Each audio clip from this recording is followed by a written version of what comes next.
2024 was a really good year for a number of stocks. The market itself, the S&P 500, was up about 25%. So generally, stocks did well. For the few we're covering today, they didn't usually have as good of a year. They had some bright spots, but generally right now, these stocks are fairly cheap, and I think they're going to perform better in 2025. Generally, I don't do one-year outlooks, and this still isn't oh, these did terrible, therefore I'm wrong. I still think all of these companies are great long-term holds. They should perform well. They have good leadership. They're in good areas.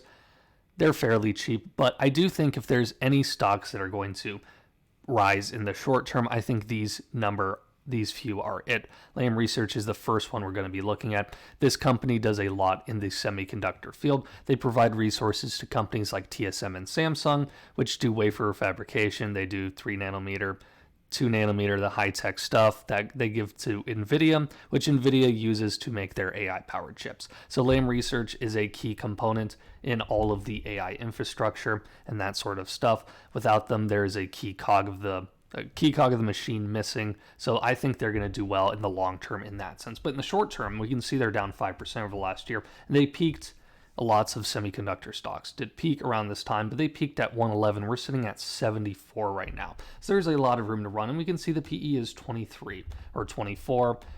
Better to be said. And over the last 5 years, it's outperformed the S&P 500. So this is a stock valued under the S&P 500, which is valued at about 30 PE. And it's outperformed pretty dramatically. I mean, its dividends about the same as well, let's say by 50%. So it's done well. Ford PE at 20 compared to the S&P 500 PE of 23. So we're cheaper on both ends. This is a company that is fairly cheap, has done well. It's just over the last year, it's just kind of at a low right now. And I think money will go back into it. It should perform fine in the short term. But even if it doesn't, you get an okay dividend and you're still in a company that's very, very important.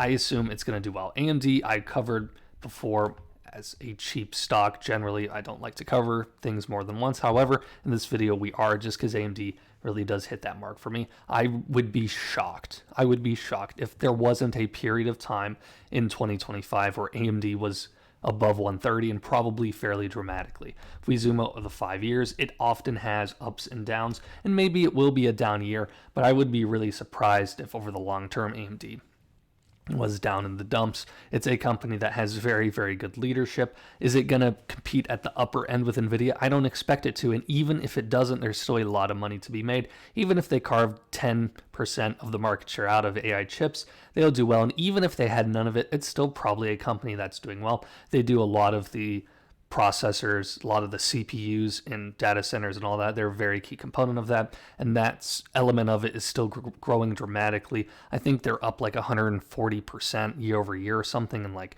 data center related stuff, which, believe it or not, is important. So I think the leadership with AMD is good long term, but I also think people are going to realize, oh wait, they are hitting record breaking revenue, right?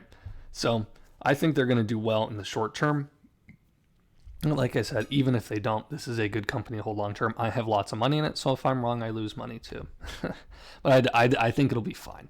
Cigna is the last stock and dramatically different. It's non-semiconductor. I do a lot of semiconductor stocks on this channel. However, Cigna is almost the exact opposite. They do healthcare, generally healthcare stuff.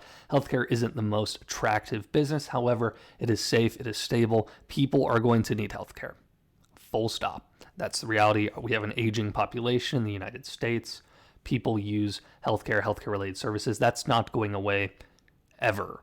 Basically, as long as humans grow old and die, which will be basically forever unless we become immortal, which is very, very far away, obviously, we are going to need healthcare. And Cigna is one of the larger players in this. They're at $78 billion. They're a classic quote-unquote value stock, although I am hesitant to give that as they're nearing the S&P 500 PE. They are below it. One thing I forgot to mention on AMD, let's go right back to it before people call me out in the comments.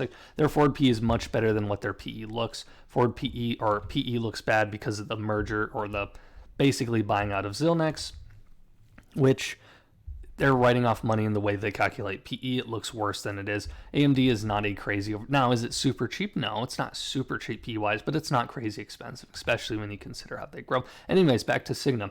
It's an important element. PE 26.5. Let's take a look at Ford PE. Ford PE at 8.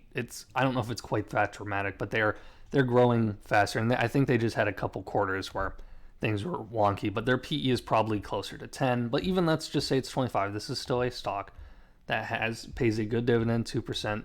5-year doesn't look as great, but if we zoom out, going back to 2015, they're up, a little bit. So this isn't a stock that you're going to do crazy good on. However, this is a stock that's cheap. It's going to perform well over the long term, and I think it should have I doubt it's going to run completely flat. You'll probably get a peak, a valley if you're looking to swing trade any of these stocks. I think it's a decent entry point for all of them, but I don't do much trading personally. But I think Cigna is going to get you a good dividend. It's going to grow relatively well, and it's in a very important field. So I would be very, very confused if over the long term you legit lost money on Cigna. But anyways, that's all I got for this video, guys. If you enjoyed, like and subscribe. I do daily stock content on this channel. I appreciate all of you for watching, and I'll catch you next time.